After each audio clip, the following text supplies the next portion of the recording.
Mga kaigsuunan ko sa Luzon, sa Visayas o sa Mindanao. Ang sunod na presidente sa Pilipinas, Mayor Isko Moreno Dumagoso.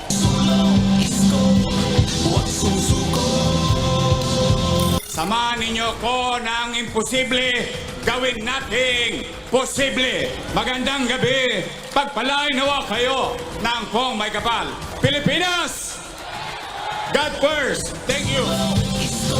Salubuhan natin na masigabong palakpakan na may kasamang sigaw!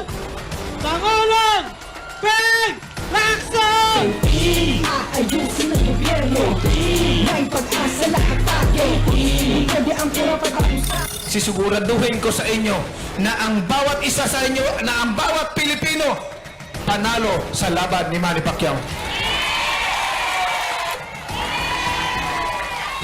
At sisiguraduhin ko sa inyo na walang mahirap na inargabyado at inaapi. Siguraduhin ko sa inyo na ang batas at sisiguraduhin ko sa inyo na walang pamilya na walang sariling tahanan. Dahil yan po ay ginagawa ko na mula pa noon hanggang ngayon. Ang ating Pangulo at ang susunod na Pangulo ng Pilipinas, kasamang Leody de Guzman. Ipanawagan natin ang panawagan natin, manggagawa naman! Manggagawa naman! Manggagawa naman!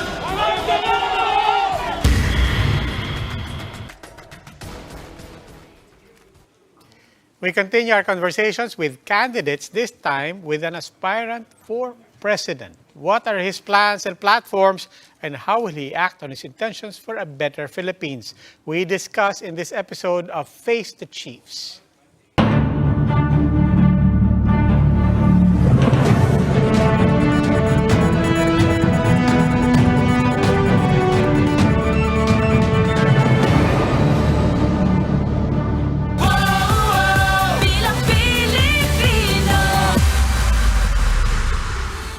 Please stay tuned. We will be joined by the other chiefs when we return.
Welcome to the Chiefs. Ako po si Robbie Alampay and with me in the studio, Ed Lingao of One News. Mukhang 100% in studio ang Chiefs ngayon. Oh, lahat tayo nandito. Kasi tayo lang nandito.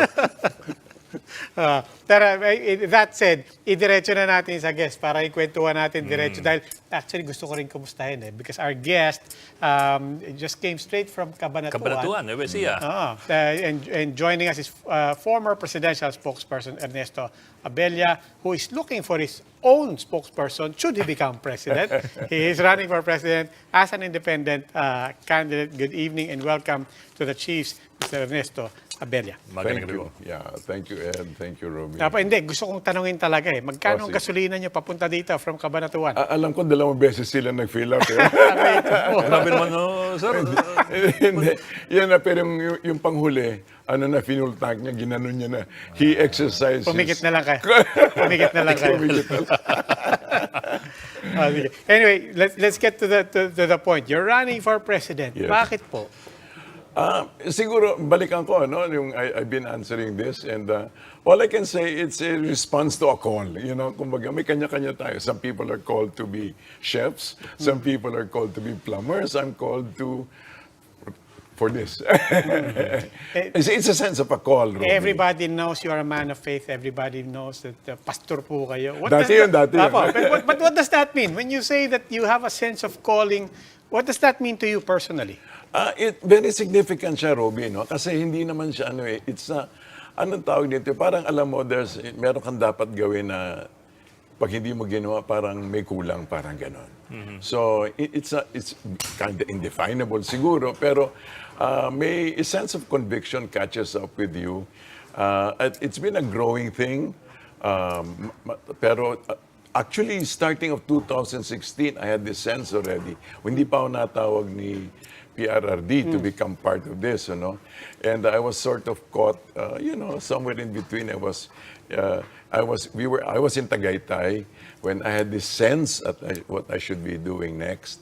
Pero when nung I was finally called, which was quite a surprise, no? Pero but hindi ko na siya sinundan. Hindi ko siya sinundan at all. Pero all throughout, I would be reflecting on certain things. Siyempre, nasa gobyerno ka na. And with my experience, with my past experience of being with people, dealing with people, there was this growing sense of things that could, that the Philippines could be headed for greater things or otherwise. Parang ganon. Na kung if certain things don't happen, baka we go this way, but if we did certain things, we could go a good path, down the good path. But how did you realize this call? I mean, of course, realizing one call is one thing, but realizing what the call is about is completely different thing altogether. I mean, some people may see themselves being called to be a senator or a president or a vice president, and so on down the line. So, how did you come about realizing that this was a call for the presidency? It just became clear. I was reading, rereading Joel Monte's book, Level Playing, to level the playing field. At he was talking about that every Filipino has a responsibility.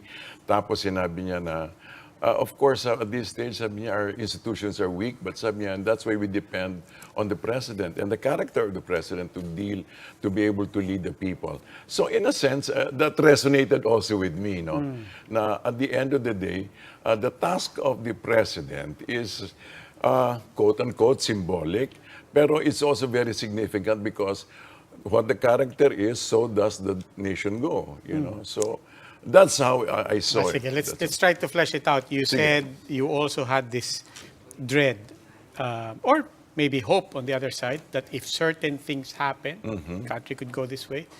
If certain things don't happen, let's try to flesh out some of the certain things that might happen that keep you up at night, that you're afraid of.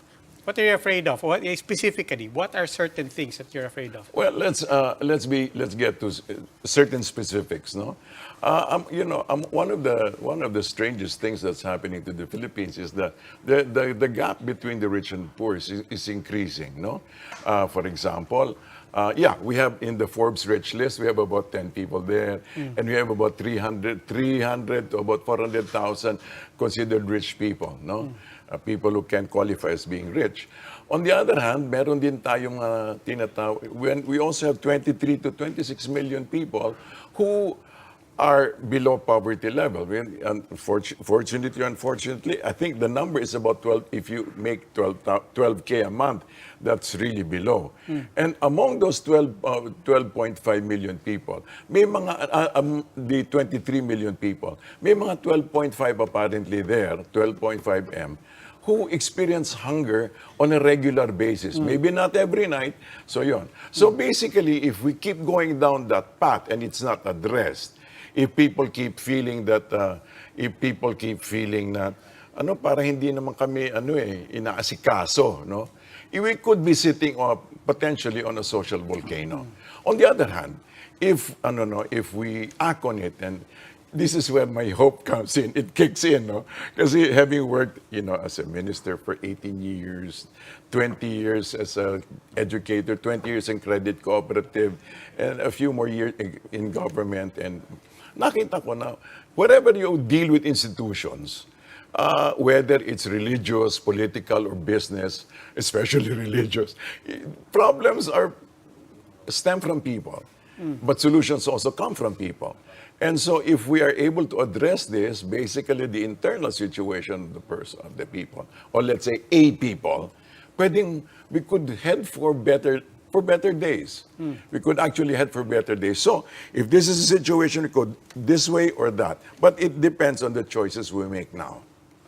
But sir, where are you exactly in the spectrum vis-a-vis, for example, the administration of which you were a spokesman before? Yes. I know there's no administration candidate for the presidency, Right. but there's an administration party, and the president has indicated more or less his preferences for certain people. So I'm wondering where you stand as far as that is concerned, and as far as government policies at present are concerned. Well, regarding where I stand, I suppose that depends on who the president chooses. No, so that is something that I don't have any control or influence on.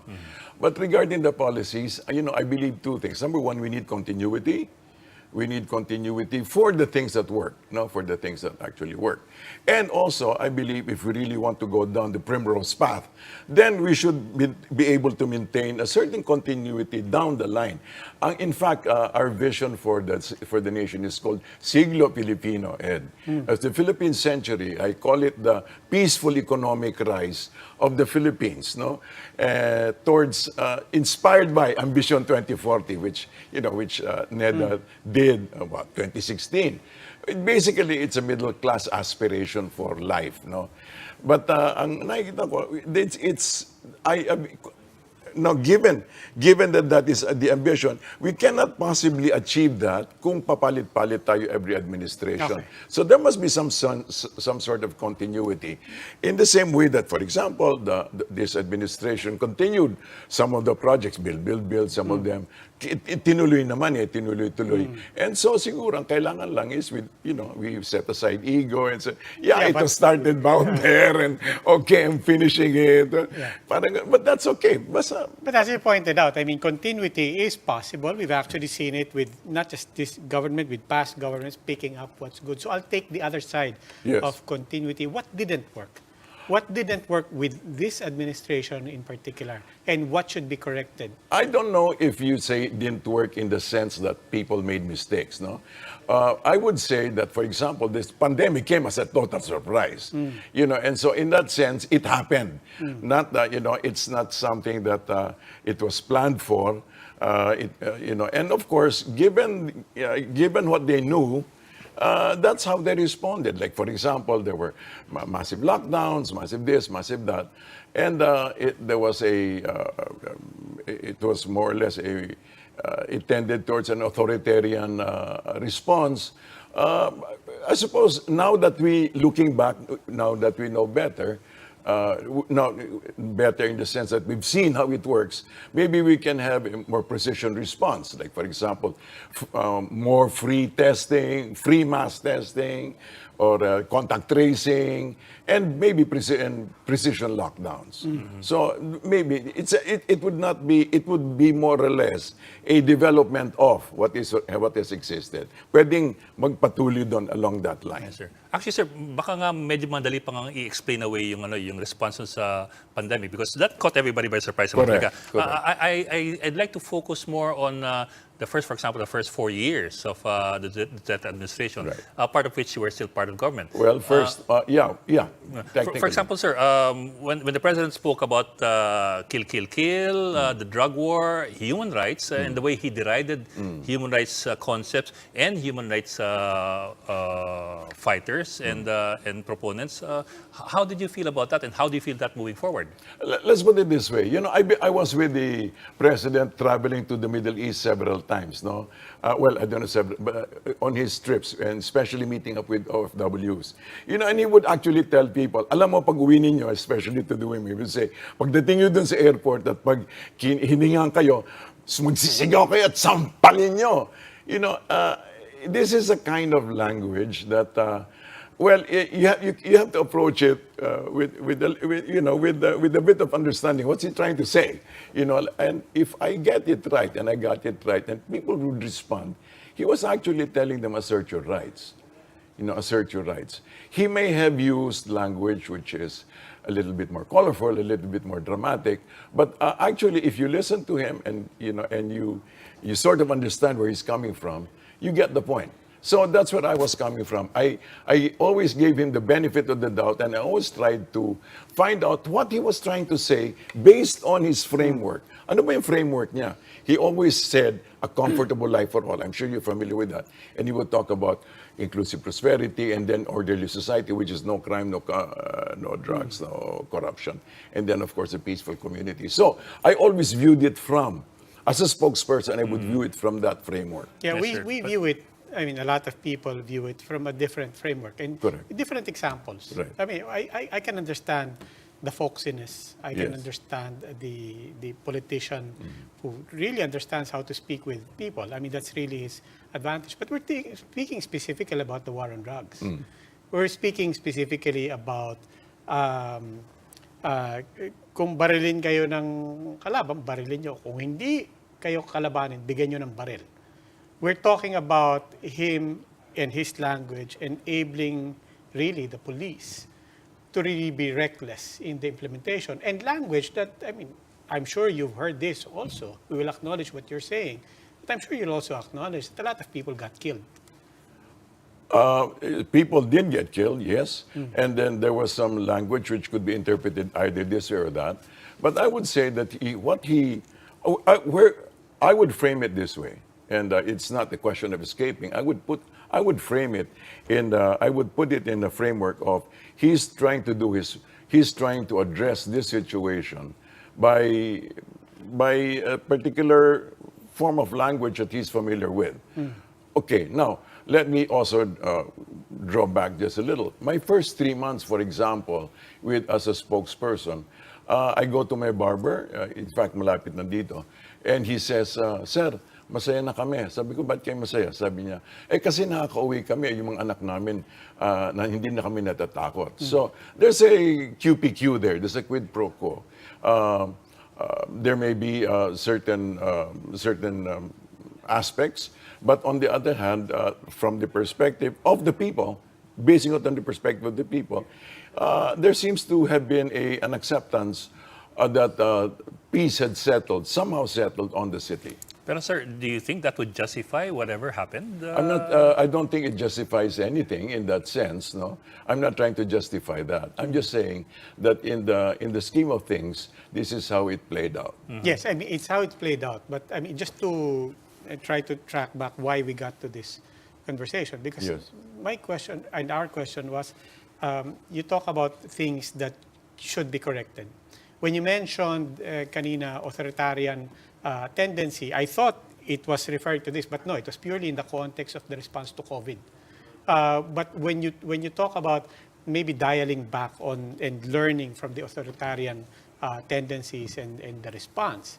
Would you acknowledge that that authoritarian and heavy hand, at the end of the day, is something that needs to be corrected in the future? You talk about building Well, institutions. You yeah. talk about the need to strengthen institutions and to lessen dependence on strong personalities, as you pointed out. Yes.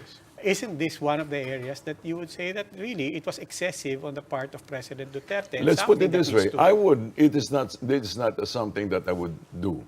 It's not something that I would pursue. It's not something that is in my nature to do. I mean, is to emulate. So I suppose, I would say different strokes, different folks. Okay, we're speaking with the former spokesperson of President Duterte. He's running for president as an independent right now. We're speaking with Ernesto Abella. Please stay with us. The Chiefs will be right back.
Welcome back to the Chiefs on One News, and still with us is independent presidential candidate Ernesto Abella.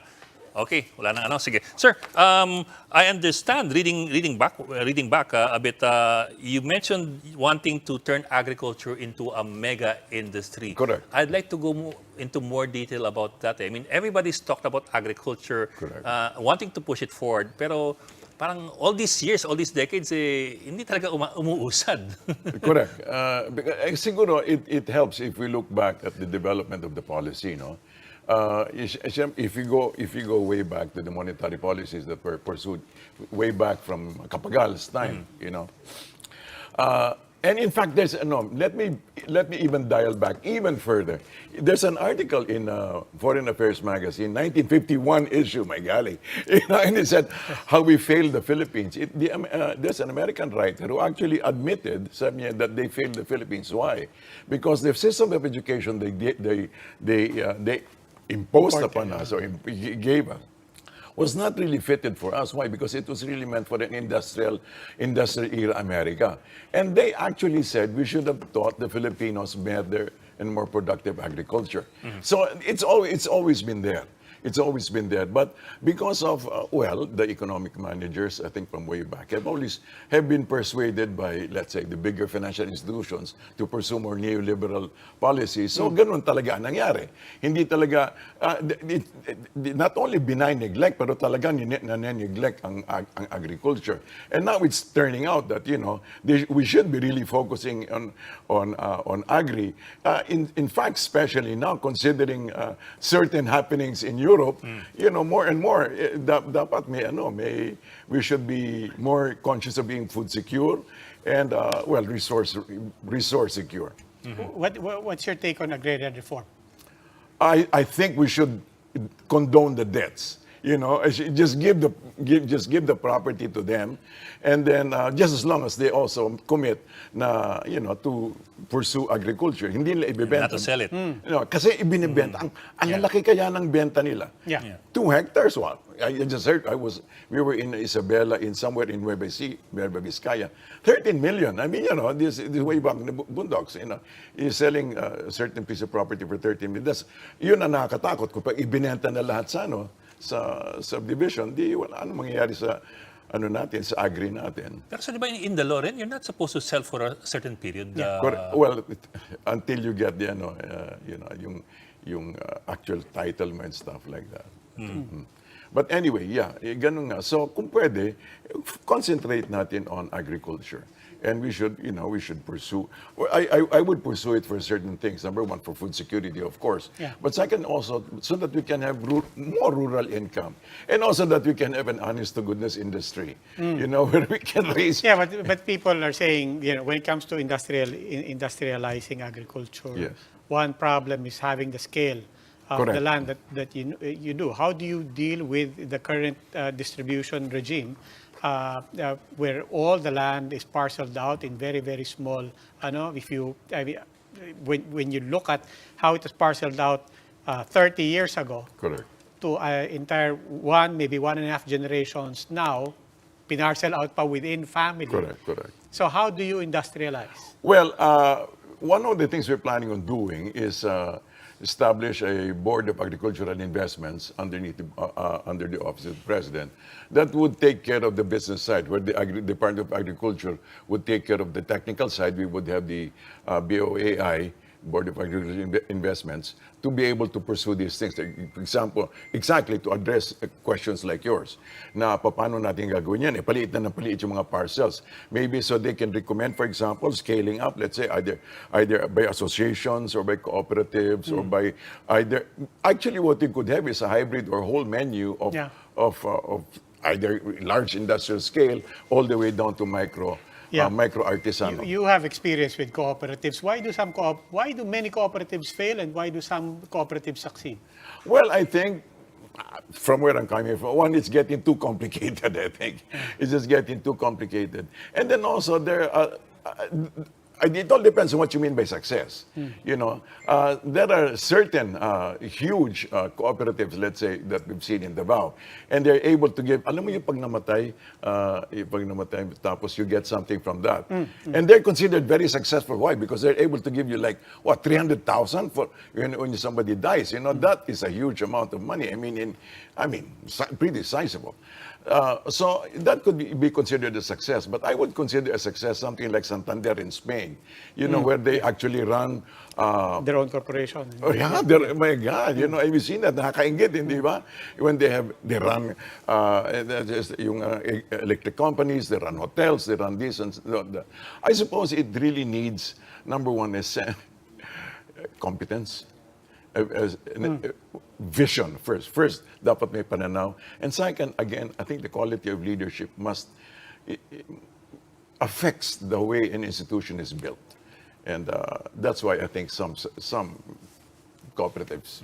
Well, sir, there are some who see a dichotomy between those in the agriculture sector and those who are in the consumer sector. Correct. Well, the rice tariffication issue comes to mind. Correct. Na sinong papanigan mo, yung magsasaka na kailangan magtaas ng presyo para mabuhay, o yung mga namimili na gusto nilang mababa ang presyo. How do you strike that balance? I think at the end of the day, you really need to be clear about your values.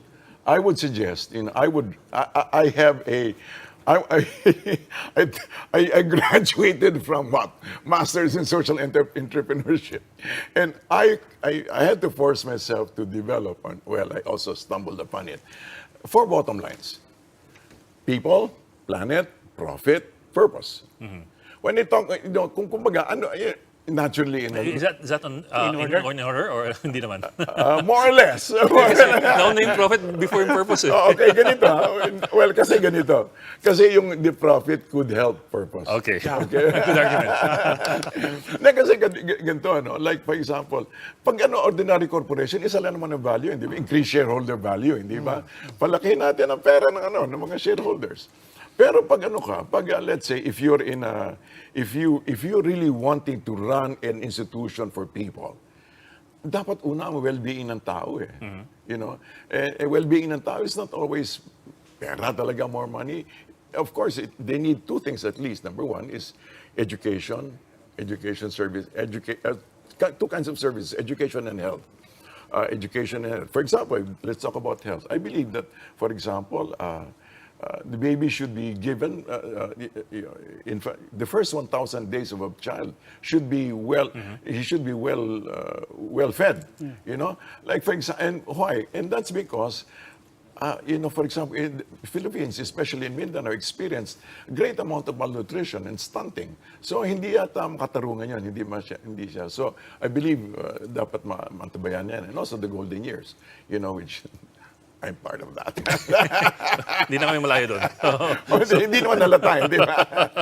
Pero, going back, so people planet, I think it's really high time that we should really be looking after environment. And there's just too much damage being done. And then profit, of course, in GDP, no? But GDP, it should not be the be all and end all. You know, I mean, after all, if tumaasan naman ang Yeah. But again, that begs the question: how do we fuel our economy? How do we fuel that? I mean, and I literally, what's the energy mix? Well, I would put it this way. No? I would say that, for example, we could get, let's say, 1% of GDP, and let's say that would be 150 billion.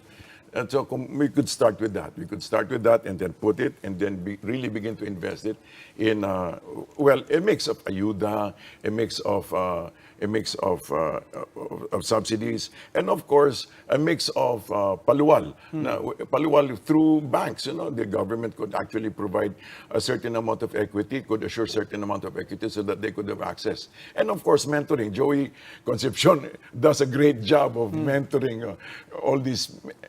Let's treat it entrepreneurially. Hindi lang, because my looking back at my years in government, I see that many government technocrats tend to be so involved in throughput, no?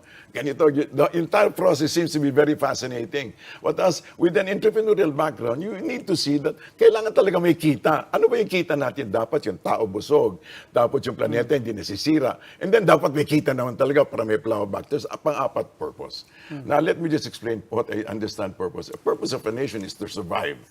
If we keep going down this other path, hindi natin pinapansin, for example, na dapat matulungan yung may hirap, for example, yung mga gutom, yung 12.5 million people, dapat maiangat yan, alam mo, pag hindi mo inaantabayanan yan, baka may mangyari. Papa, I ulitin ko naman, I apologize if I wasn't clear. It's perfect. No, I literally mean, how do you see us fueling this? I mean, what's the energy mix in terms of coal, in terms of nuclear for that matter, oil, of course, and alternative energy? Well, basically, of course, we cannot do away with fossil fuel immediately. Andyan talaga siya. But I believe increasingly we need to, for example, really examine renewables, like for example, solar energy. And in fact, we've already been discussing it. Possible, for example, when you start prototypes for the agri-industrial business in Mindanao, ang gusto talaga natin magkaroon doon is yung local microgrids, no? So kung saan yung mga let's say mga barangay should be able to have their own may autonomy sila. Meron may sila. Energy autonomy. And kung gusto nila ibenta, but of course, I don't know kung makakabenta, but kung kailangan nila ibenta, gusto nila ibenta, pwede. So yun. And then, well, of course, I don't know about the wind turbines and all that. But of course, there's a lot of talk about all our resources, no? And the fossil fuel. But basically, I believe now the renewables is really if we can start reducing our fossil fuel dependence, for example, among other things, is create better public transport. Then that would help greatly help. Among other things, of course, siguro dapat merong konting katulad ginagawa sa Singapore, hindi ba? Na pasok ka sa CBD, may konting bayad ka na. Para to be able to May reduce. tax, price. ano. Yeah, just to be able to reduce the dependence. Pero sir, nuclear. What about nuclear? It's Yeah, it's it's in the that. news. I know that meron silang maliliit na nuclear. Yeah, hindi ba? modular. Modular, hindi ba? Pero alam mo, alanganin ko, Jess, we might get so used to nuclear that we could actually allow ourselves to become resting places for nuclear warheads, which I mean, that's just a jump. That's just a jump in my mind. But that's a little bit tricky because if we do that and if we allow that, then we could easily become pawns in a proxy war. For people who would like to use nuclear warheads. But sir, we're talking about nuclear power, not nuclear I know, weapons. I know. So you're saying it's a foot in the door. Yeah, it's parang pied terre. It's already there. Parang, it may make us comfortable with the whole idea. Okay. Well, sir, we will just take another break, so No please stay problem. with us as well. Stay with us at CHIEFS. We'll be right back. Yes.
Bilang Pilipino.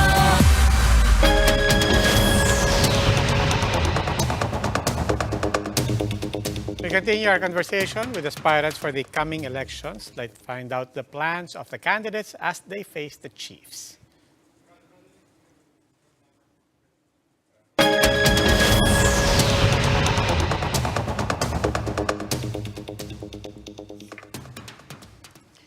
And today with us is independent presidential candidate Ernesto Abella. In this segment, we will ask the candidate about his views on important issues, as many as we could cover. We did prepare some big-ticket issues, but we will not necessarily do a fast talk kind of interview. We hope to discuss as many of these issues given the time, which is 30 minutes.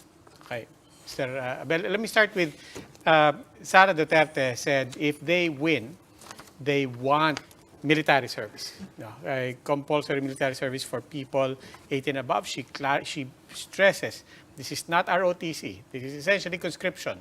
Model niya is Israel, South Korea, that could go anywhere from 1.5 years to 2 years. Are you in favor of this? And I guess more fundamentally, I guess to be fair, the underlying question there every time it's brought up is, do you think our young people, our people are being brought up with enough love of country and with enough discipline to be serving our country? I'd like to take on the second part. I totally agree. You were asking the question, but from where I am and where I was, I could see that there seems to be a deepening lack of love for the nation, a lack of patriotism, and that probably comes from the fact that what Joel Monte would say, a lack of a confident self-identity, a lack of a confident national identity. Now, regarding Conscription. conscription.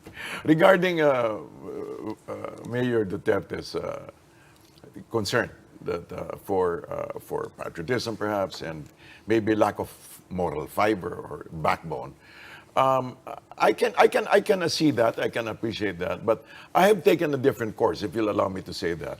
We're in fact encouraging what we call a National Volunteer Corps, where we would like to challenge our young people, 18 to 35, if they could give about 1 to 2 years of their lives in actual participation in nation building, community building, disaster resilience, for example, there would be like a domestic peace corps, where they would actually be helping out, for example, young people, primary and secondary students, especially those who lost 2 years in classes, and they could go out there and help them learn mastery of reading, writing, arithmetic, and especially in the mother language. It's very specific, my concern about that. Why? Because I've seen two things. Number one, there seems to be, among Filipinos, there seems to be a lack of, for example, of the lack of understanding, appreciation of mathematical principles. Not that I'm particularly good myself, but I saw it that the difficulty is because I did not understand the principles. Why? Because I did not learn it in mother language. Now, the other thing is, there's also a deep need for modeling, for kuyas and ates who actually are civic-minded, patriotic, people with moral fiber, and I would rather go down this route instead of militarization. I can see that, but at this particular stage, I don't think. Yeah, but what's the mechanics? Is it built into the higher education curriculum? Do you take it out of your final 2 years of college, or is it after university? I would begin from grade school with, for example, what we call junior explorers. Where the entry would be learn about the environment, learn about the science, learn about this, and then go up. But each time, for example, involving them as we evolve in primary, secondary years, if we could involve the children, for example, in environmental work or appreciation of the lack of natural resources that we have. So yun, if you're asking, is it going to be embedded? Yes, it would be embedded. Sir, cambio ko ng konti Sige, no para makarami tayo. All presidential candidates throughout the decades and as well all presidents have promised to end corruption. What would make your idea of fighting corruption any different? What will you change? Okay. Just as an example, the president promised to end corruption in 6 months? Yeah. And then he realized na hindi pala ganun kadali. Correct. So what would make yours any different? Maybe not 6, maybe 7. No. Months or years?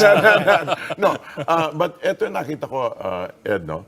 Nakita ko kasi is that, for example, governance is usually a partnership between people in government and people in big business. Naturally, it tilts this way, heavier towards those who are, who make the I mean, those who have the gold, who have the butter. Yeah. So it tilts more towards them. So I would say, tilt it back by the participation of civil society. I would engage civil society. I totally do not agree that everything should be placed on the shoulders of the president. The people should learn to participate. I would challenge our own people to become more personally responsible, especially at the local level. Why? Because at the local government level, there is a space, may puwang talaga in the local government code and in the local government, for example, sanggunian, that 25% of governance should be participated in by the local populace. Doing what? Looking after law enforcement, and a crucial thing, I think you would like this, they look after the tenders, the bids and awards. People can look at that, and for example, if we have the concerned citizens of Pasig, concerned citizens of Muntinlupa, if they actually get themselves associated and formally recognized, they could participate actually there, and they could also look after education and health. So I would challenge ordinary Filipino citizens, the everyday Filipino, to become part of governance and good governance, because it's useless, I think, shouting if That's good, sir. But I'd like to expand on that and No expound on problem. that some more. Kasi, for example, SALN, the most basic thing, the issue of SALNs, has already been buried under bureaucracy. Basically, the president does not want to voluntarily release his SALN. He says go to the ombudsman. The ombudsman says no, you have to get permission from the president. So it goes back and forth. And that the SALN is one of the methods by which the public can actively participate in transparency and anti-corruption. Correct. So, as far as you're concerned, po, where do you stand on the issue of, for example, SALNs? show it. You know? Well, not just whether you should show your SALN or not, but as a matter of processes and as a matter of institutionalizing processes, what should be done with SALNs? Right. Well, if people, for example, that's supposed to be, that should be part, it's already institutionalized, hindi ba? Dapat pinapakita Well, yan. we'd like to think. We'd like Yeah. to think. Yeah, 'cause- You're the first person saying it that straightforward. Hindi ba? But yeah, I Well, suppose, yeah. maybe That's also our because I'm not a understanding. politician.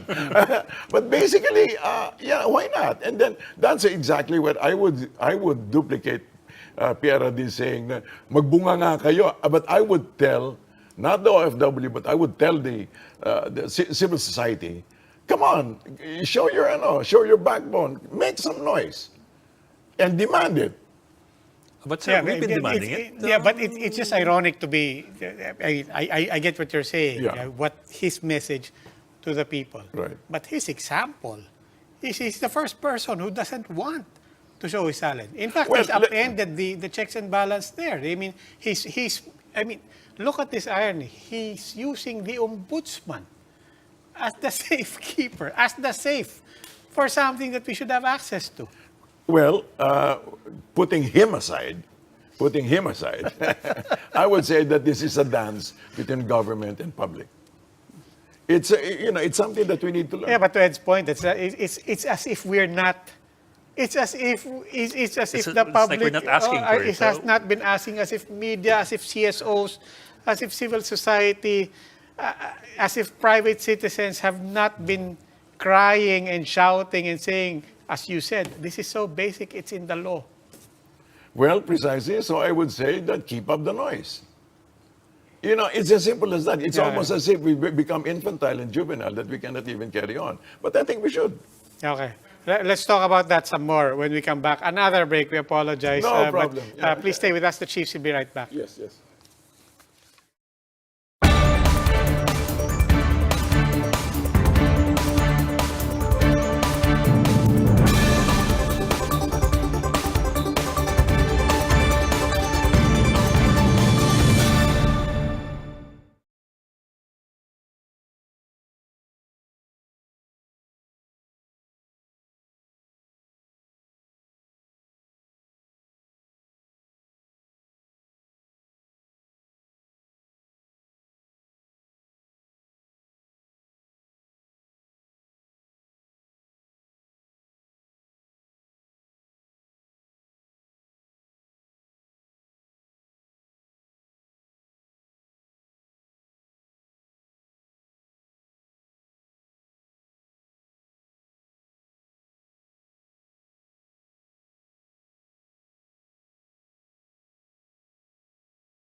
Bilang Pilipino.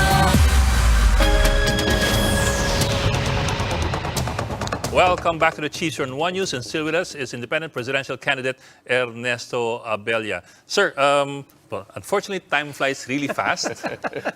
But we still have enough time for you to give your final message to the public. Why should they elect you as Because president? I have a vision, and because I know how to get there. And I can manage with people like you asking me hard questions. So the point is, there are hard questions, but it's something that we need to face. Now, I would say it's really high time for us to actually think about where we want to bring the Philippines. What do we want the Philippines to be? And then let's not put it just on the shoulders of just the president, but how much are we willing to stand up and fight for what we believe is true? And Robbie, you know, my vision for the Philippines is that it's a righteous, peaceful, and joyful nation.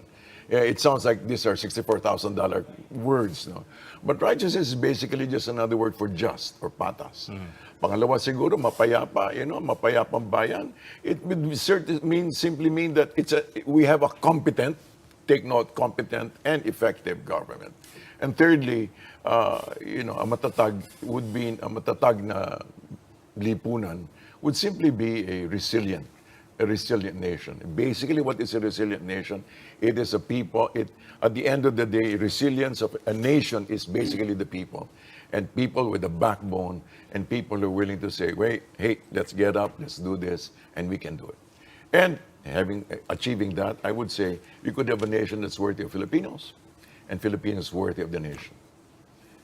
Okay, Secretary Abella, maraming salamat po. Independent Presidential Candidate Ernesto Abella, numero uno Correct. sa balota. Yan ang mga ganda sa mga letter A. Buti walang AB pa, buti walang AB pa. apelidong number 1 o number 2. No? Buti dito pa po si Aaron. Maraming salamat Are we po. done? Apa. Yeah, maraming salamat. Magpapaalam na po. That will be all for this edition of the Chiefs. But we hope what was discussed here will keep the conversation going. Before we go, a reminder to our viewers, mask on, wash hands, and stay safe, Philippines. Ako po si Robbie Alampay. I'm Ed Lingao and we are One News.